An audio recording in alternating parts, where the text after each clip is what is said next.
E aí, pessoal, bom dia, amanhã de domingo, estamos nós aqui para mais um Motorizados. Então, vamos aplaudir o domingo, vamos lá? Pois é, galera, e no programa de hoje, domingo, Diego Rodrigo vai falar sobre as novas normas do CONTRAN para quem gosta de transportar a bike no seu automóvel. Diego Rodrigo destaca tudo isso pra gente daqui a pouco. O Flávio Evangelista conversa aqui no estúdio com o Walter Santos. Ele é instrutor da Polícia Rodoviária Federal.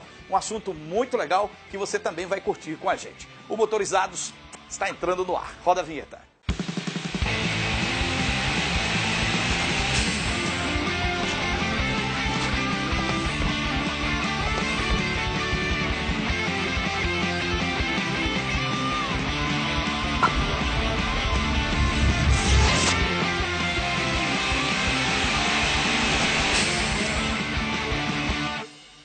Sejam todos bem-vindos para mais um Motorizados nessa manhã de domingo. Obrigado pela sua audiência, obrigado pelo seu carinho, obrigado pela sua companhia. Se liga que nós temos informações extremamente importantes a partir de agora. É o seguinte, o CONTRAN tem novas regras para quem gosta de transportar a bike no seu automóvel. E o Diego Rodrigo foi conferir com o pessoal da Polícia Rodoviária Federal e vai mostrar para a gente o que tem de novidade com relação a esse assunto. Vamos ver. Domingo é dia de levar a criançada para pedalar, não é verdade? Mas se você acha que vai conseguir fazer isso, transportando a bike desse jeito, está muito enganado. Desde fevereiro, uma nova norma do CONTRAN regulamenta o transporte de bicicletas na traseira dos veículos. E, em vez de eu estar falando isso aqui para vocês, é bem melhor a gente procurar um especialista que vai nos explicar bem direitinho o que é necessário daqui para frente para você transportar sua bicicleta com segurança. Vamos comigo?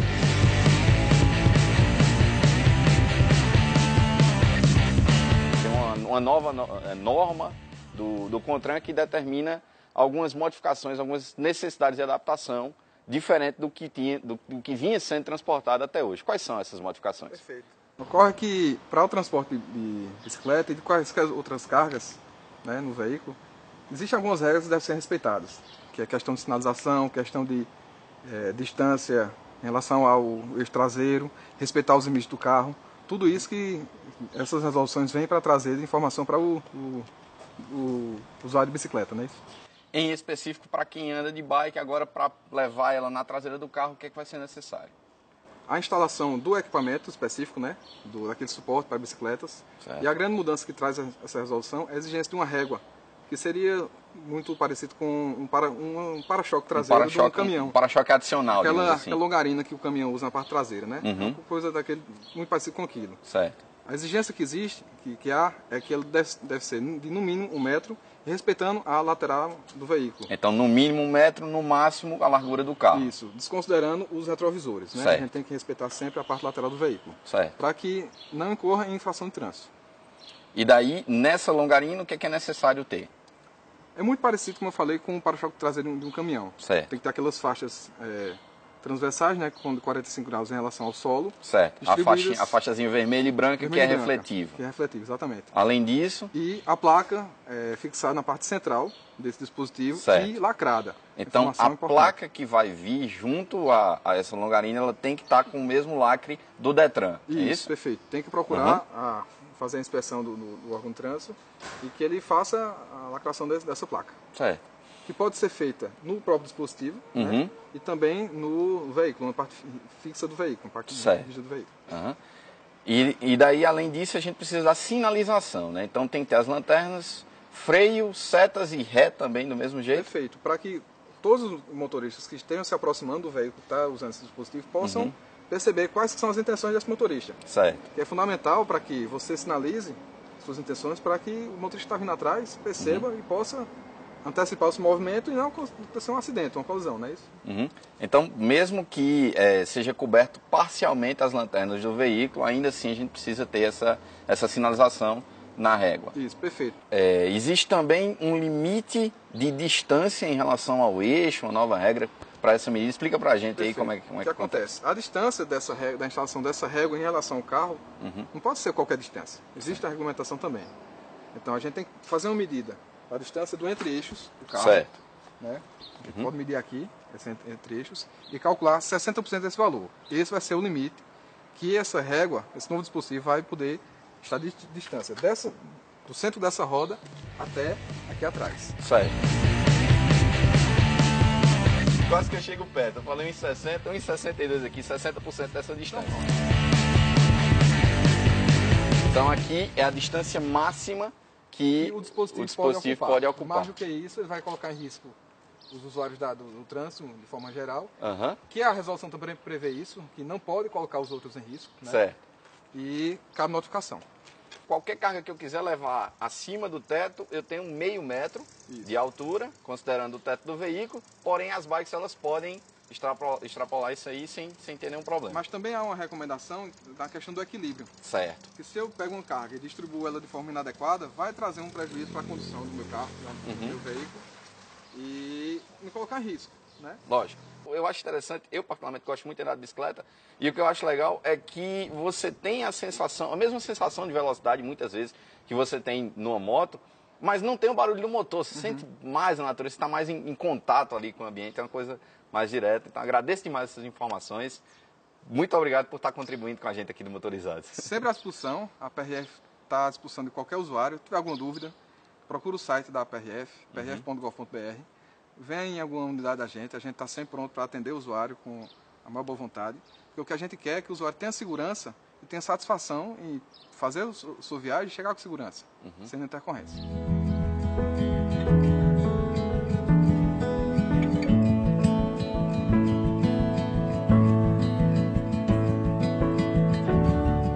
Valeu, Diegão! Por falar no Diego, quinta-feira, Diego Rodrigo vai estar aqui com a gente também no Motorizados, mais uma vez, por dentro da Fórmula 1, falando tudo sobre os grandes prêmios de Fórmula 1 que estão acontecendo aí pelo mundo. Diego, quinta-feira, aqui no nosso Motorizados, você não pode perder. Na terça, eu desenrolo sobre duas rodas, entrevistas e tudo sobre o mundo do motociclista.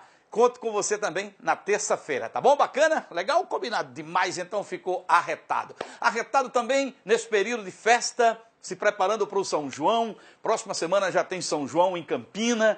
E você, como é que tá? Vamos falar sobre direção defensiva? Vamos lá? Você já pensou em fazer um curso de direção defensiva? Mas como? Onde? Com quem? Não se preocupa não. A nossa equipe trouxe hoje aqui no estúdio o Walter Santos. Ele é instrutor da Polícia Rodoviária Federal e vai dar um curso sobre direção defensiva, lá na cidade de Caruaru, em Pernambuco. Mas você não vai precisar ir para lá para saber sobre o assunto. Você só vai para lá para fazer o curso de direção defensiva. Quer saber de tudo? Flávio Evangelista está aqui, ao lado do Walter, e eles conversam com vocês a partir de agora. Vamos lá, rapaziada, vamos embora. É isso aí, Abílio. Hoje eu estou aqui ao lado de Walter Santos, instrutor e patrulheiro rodoviário e também piloto, não só de arrancada, mas de superturismo, que vai trazer para a gente aqui, tirar algumas dúvidas e falar sobre o curso de pilotagem que vai rolar lá no Autódromo de Caruaru. É isso aí, Walter. Seja bem-vindo. Ok, muito obrigado. Pois é, Walter, fala pra gente, quem é que surge primeiro? O Walter piloto ou o Walter patrulheiro? Surge primeiro o Walter patrulheiro. Graças a Deus eu estou na nossa instituição há 22 anos e ao longo do tempo eu sempre tive essa satisfação em dirigir. A gente conseguiu se destacar e daí um colega meu, hoje instrutor, disse: Walter, por que você não faz o curso de formação de instrutor? Você dirige bem e é uma boa você começar a repassar esse conhecimento que você tem aí para os demais alunos futuros PRFs. E foi assim que eu aceitei a ideia. Aí uma coisa veio junto com a outra, alguns anos depois. E chega num momento que esse curso se estende para o público civil. Fala um pouco para a gente. Eu já estou na instrução há 10 anos. A gente tem uma bagagem aí de já ter formado mais de 3.000 alunos. Hoje em dia eu sou chefe de disciplina a nível de Brasil. E o conhecimento que a gente passa para os alunos é o mesmo conhecimento que a gente tem passado para os alunos do curso de pilotagem, para o curso de direção defensiva e evasiva, num grau menor em virtude da carga horária. Quem é o público indicado para esse tipo de instrução? Eu já havia promovido 3 cursos de pilotagem, esse está sendo o 4º, e esse módulo direção defensiva e evasiva está sendo pela primeira vez. É para aquela pessoa que quer melhorar a sua prática com o veículo, quer ter um pouquinho mais de habilidade, de alguns conceitos que a gente termina passando.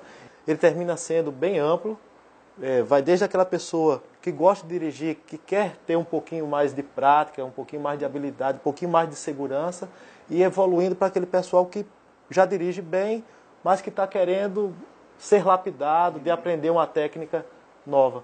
Porque o mais importante de tudo é você fazer as coisas com a técnica, não fazer pelo achismo.